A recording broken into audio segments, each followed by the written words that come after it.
Bismillahirrahmanirrahim. Assalamualaikum warahmatullahi wabarakatuh. Welcome back to my YouTube channel di Master Rumus Fisika bareng Kak Ulfa. Hai adik-adik, hari ini kita akan bahas fisika seperti biasa. Kali ini kita akan bahas tentang momentum. Barangkali untuk anak intensif yang mau masuk PTN juga perlu pelajaran ini.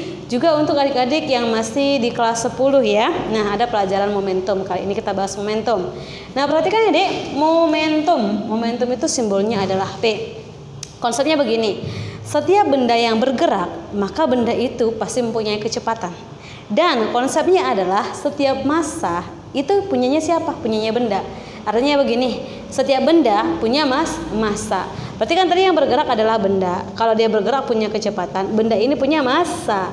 Jadi artinya kecepatan itu adalah perkalian antara massa dengan kecepatan. Jadi kakak bikin di sini bahwa momentum itu simbolnya adalah P, di mana P itu perkalian antara massa dikali dengan kecepatan. M sama dengan P sama dengan M kali Pi. Kakak tanda ya. P itu sama dengan massa kali kecepatan. Kita buat keterangan bahwa M di sini adalah massa. Perhatikan ya, massa. Nah, massa ini satuannya adalah kilogram kayak gini. Ya. Kemudian ada V di sini. V sama dengan kecepatan. Kecepatan satuannya apa? Kecepatan satuannya adalah meter per sekon. Gitu. Nah, sedangkan untuk P-nya adalah momentum. Kalau momentum berarti kan dek kita ambil satuannya dari komponen perkaliannya, yaitu massa kali kecepatan. Massa satuannya adalah kilogram. Kakak tuliskan ya. Berarti kilogram. Lalu apalagi V? Satuannya adalah meter per sekon. Maka di sini M kali S minus 1. Inilah dia satuan untuk momentum. Nah, bagi adik-adik yang sudah belajar di kelas 10 tentang dimensi, nanti untuk UTBK kan selalu tuh dikasih pertanyaan tentang dimensi. Yuk kita ingatkan kembali apa dimensi dari momentum. Kalau untuk dimensi kan kita kembalikan ke rumusnya ya dek, atau satuannya kilogram M S minus 1. Nah, kembalikan ke dimensi. Kilogram itu punyanya massa ya. Jadi kakak bikin di sini massa dikali dengan massa, ini kilogram berarti punya massa. Meter itu punyanya si long ya, maka kakak bikin di sini long dikali dengan T minus 1. Jadi dimensi untuk P itu adalah massa kali L T minus 1. Masih kelihatan kakak? Masih ya? Berarti MLT minus 1. Seperti itu. Ini poin pertama tentang momentum. Baik, poin kedua apa kak? Poin kedua adalah besaran momentum itu merupakan besaran skalar atau besaran vektor. Jawabannya adalah besaran vektor. Ingat kembali, besaran dibagi dua, ada besaran vektor, ada besaran skalar. Besaran skalar itu mempunyai nilai dan juga arah. Artinya kalau nilainya arahnya berubah, nilai juga pasti berubah. Tapi kalau besaran skalar tidak perlu arah, artinya nilainya tetap kemana saja di bawah. Seperti itu ya dik. Jadi kebetulan momentum ini merupakan besaran vektor. Nah, merupakan besaran vektor. Ingat, kalau dia besaran vektor berarti ini adalah besaran yang mempunyai nilai ya dek, juga punya arah, punya nilai juga punya arah. Artinya bagaimana kak? Berarti sensitif arah terhadap nilai. Jika arahnya berubah, nilainya juga pasti berubah. Ingat ya. Jadi kalau konsep ke soal bagaimana kak? Begini. Kalau misalkan jika P searah, jika P itu apa? Momentum. Jika P-nya searah. Nah, artinya bagaimana? Bisa sama-sama ke kanan seperti ini atau sama-sama ke kiri. Nah, ini sama-sama ke kiri. Ini P. Misalnya ya, ini adalah P1, ini adalah P2. Nah, misal nih, ini adalah P1, di sini adalah P2. Katanya kan searah. Jika searah ya udah, kalau ke kanan itu positif ya, kalau ke kiri itu negatif. Jadi bagaimana kak resultannya di sini? Maka resultannya jika searah berarti P resultannya sama dengan P1 ditambah dengan P2.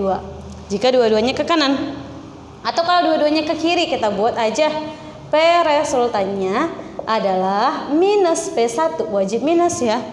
Terus minus lagi P2. Nah, ini dia kalau searah. Begitu ya. Nah, ada lagi Kak, ada.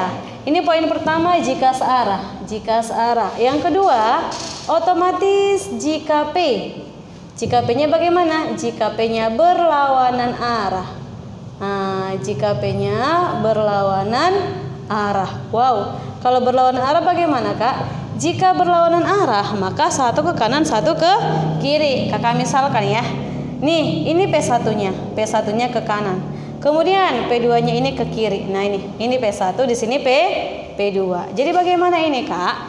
Karena dia berlawanan arah, maka dapat dari sini persamaannya ya, Dek. Kelihatan Kakak? Ya, jadi Kakak bikin di sini P resultan itu sama dengan P1 dikurang dengan P2.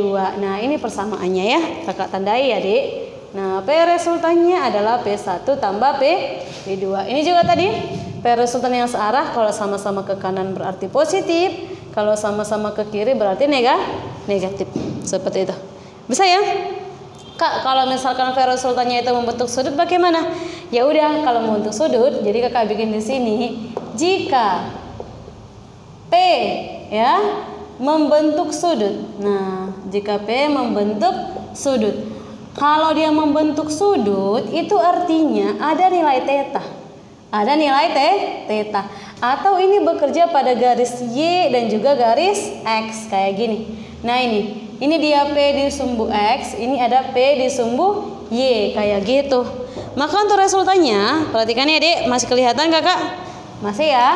Jadi untuk P resultannya itu adalah P di sumbu X ya, kuadrat ditambah dengan, ini kita anggap kuadrat, P di sumbu Y kuadrat ditambah P di sumbu X, ini kita kali 2 ya Dek, vektor ya, 2 kali P di sumbu X ditambah dikali P di sumbu Y dikali dengan cos theta. Ini kan persamaannya. Atau bisa kita buat di sini P resultan itu adalah akar dari P X kuadrat tambah P Y kuadrat. Nah, kayak gini. Oke. Jika kebetulan dia suruh proyeksi F P ini ya. Misal P-nya seperti ini pada gambar. Kalau P-nya diapit terhadap theta, berarti ada nanti nilai Px. Kalau ada nanti P di sumbu Y, berarti di sini adalah P. Begitu. Berarti untuk persamaan Px apa Kak? Px itu adalah P dikali dengan cos theta. Sedangkan untuk Py itu adalah P dikali dengan sin theta. Nah, itu ya.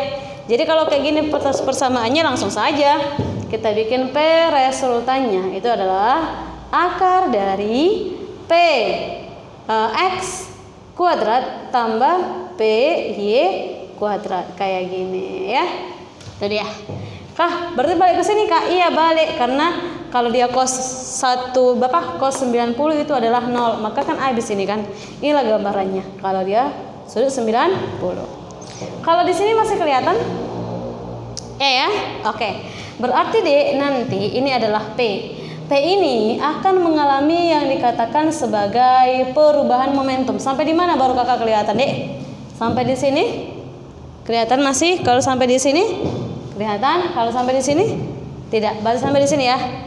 Sampai di sini? Oke, berarti di sini batasannya ya, Dek. Kakak tuliskan nanti papan kita sampai di sini saja. Nah, perhatikan ya, Kakak tuliskan. Nanti kan ada di sini kecepatan. Rumusnya adalah M dikali dengan V. Jadi kalau M dikali V berarti nanti kan misalkan suatu benda itu bergerak dari keadaan konstan, berarti V-nya konstan. Lalu nanti dipercepat, berarti kan gambarnya kayak gini. Ada kecepatan akhir. Nah, berarti kalau ada kecepatan akhir, di sini ada yang disebut perubahan momentum. Nah, ini ya. Jadi Kakak bikin ada yang disebut sebagai besaran perubahan momentum. Wow. Berarti bisa berubah Kak? Iya betul sekali. Berarti Kakak bikin di sini delta P, itu perubahan momentum. Udah. Berarti kalau ada delta itu kan definisinya adalah delta P, itu definisinya adalah P2 dikurang dengan P1. Betul? Iya. Apa rumus P2? Otomatis kalau dia P2 berarti M2 dikali dengan P2, anggap masanya 1. Anggap masanya sama, berarti M kali dengan V2 dikurang M kali dengan V1. Sama-sama dikali M kan? Iya. Kalau sama-sama dikali M berarti M di sini, lalu di dalam kurung V2 dikurang dengan V1. Ya kan? Maka rumusnya apa? Rumusnya adalah M V2 dikurang V1 jadi apa? Sama dengan ini. P2 dikurang P1 jadi apa? Jadi delta. Berarti M dikali dengan delta V. Itulah dia untuk rumus delta P. Berarti rumus delta V adalah M dikali dengan delta V. Nah, ini kakak bikin. Ini rumusannya ya. Nah, apa sih Kak definisi dari delta V? Delta V berarti itu adalah perubahan apa? Perubahan kecepatan. Iya. Perubahan kecepatan. Berarti satuannya apa Kak? Satuannya tetap sama meter per sekon. Berarti ms minus 1. Lalu di sini ada yang dikatakan delta P ya. Delta P itu adalah apa? Adalah perubahan ya. Ini perubahan apa Kak? Perubahan momentum. Nah, ini perubahan momentum. Maka rumusnya apa Kak? Kalau perubahan momentum berarti satuannya tetap sama di sini. Apa satuannya? Kilogram kali meter per sekon. Kilogram kali ms minus 1. Itu hadiah untuk perubahan momentum. Sebenarnya kakak mau lanjutkan lagi tentang kekekalan momentum. Hukum kekekalan momentum sama dengan hukum kekekalan energi. Tapi karena papan kita sampai di sini, maka kakak sudah sampai di sini, kita lanjutkan di pertemuan tentang hukum kekekalan momentum dan hukum kekekalan energi. Oke, sampai di sini deh. Semoga bermanfaat. Assalamualaikum warahmatullahi wabarakatuh. Berapa menit itu, Ted?